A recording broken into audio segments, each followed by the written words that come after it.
Deputy speaker पद ने कर दिया भाजपा और कांग्रेस को परेशान। अब कोलकाता से निकलेगा दिल्ली का समाधान।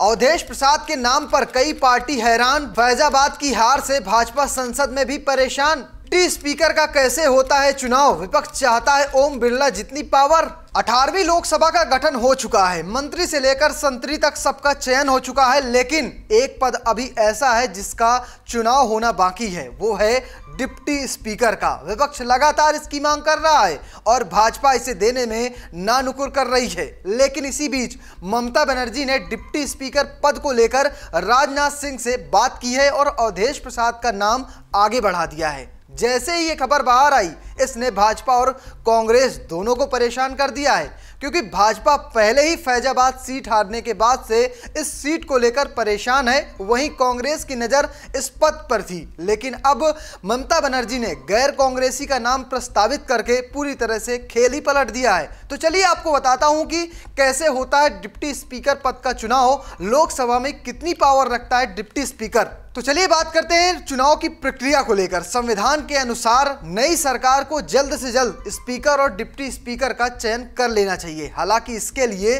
कोई लिखित समय सीमा निर्धारित नहीं है। इसी वजह से पिछले कार्यकाल में एनडीए सरकार ने डिप्टी स्पीकर का पद खाली ही छोड़ दिया था। इससे पहले 8 बार सत्ताधारी दल का डिप्टी स्पीकर चुना जा चुका है और 11 बार विपक्ष के पास डिप्टी स्पीकर का पद रहा है और विपक्ष इस बार भी इसी वजह से डिप्टी स्पीकर पद चाहता है। लेकिन अगर एनडीए नहीं माना तो एक बार फिर से इस पद को लेकर संसद में मतदान हो सकता है।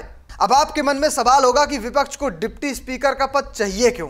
स्पीकर की गैर मौजूदगी में डिप्टी स्पीकर ही उसका काम संभालता है और उसके पास स्पीकर के सारे अधिकार होते हैं। अगर स्पीकर इस्तीफा देते हैं तो वो अपना पद या कहें अपना जो इस्तीफा होता है वो डिप्टी स्पीकर को सौंपता है। अगर किसी विषय में पक्ष और विपक्ष में वोट पड़े तो वोट बराबर होते हैं कई बार, और ऐसी स्थिति में स्पीकर की तरह ही डिप्टी स्पीकर का वोट भी निर्णायक होता है। शायद इसी वजह से विपक्ष डिप्टी स्पीकर का पद चाहता है, क्योंकि इस बार विपक्ष पिछली 2 लोकसभा से ज्यादा पावरफुल है और यहां पर भारी मत भी है। लेकिन इसी मुद्दे पर विपक्ष की तरफ से पश्चिम बंगाल की मुख्यमंत्री ममता बनर्जी ने रक्षा मंत्री राजनाथ सिंह से बात की और बंगाल की दीदी ने भाजपा और कांग्रेस दोनों को परेशान कर दिया। दरअसल ममता बनर्जी ने स्पीकर पद के लिए फैजाबाद सांसद अवधेश प्रसाद का नाम आगे रखा। हालांकि कांग्रेस की प्लानिंग थी कि वो अपना स्पीकर बनाएगी, क्योंकि वो सबसे बड़ी विपक्ष की पार्टी है। अवधेश प्रसाद के जीतने के बाद अखिलेश यादव ने इस जीत को ट्रॉफी की तरह पेश किया और अवधेश प्रसाद दलित समाज से आते हैं, उसका भी अच्छा खासा मैसेज पूरे देश में गया था। अब अवधेश प्रसाद का नाम डिप्टी स्पीकर के तौर पर विपक्ष द्वारा प्रस्ताव देना एनडीए गठबंधन को भी मुश्किल में डाल सकता है। वहीं कांग्रेस भी इस फैसले पर मौन रूप से ही सही, लेकिन सहमत तो देनी पड़ेगी। यहां पर कोई भी ये जोखिम नहीं ले सकता कि वो एक दलित चेहरे को इस पद के लिए विरोध कर रहा है। तो अब देखना दिलचस्प होगा कि क्या भाजपा इसका विरोध करती है या फिर अवधेश प्रसाद देश के नए डिप्टी स्पीकर होंगे। फिलहाल आपकी क्या राय है इस मामले में? कमेंट बॉक्स में जरूर रखिएगा और पेज को फॉलो करना, चैनल को सब्सक्राइब करना बिल्कुल मत भूलिएगा। धन्यवाद।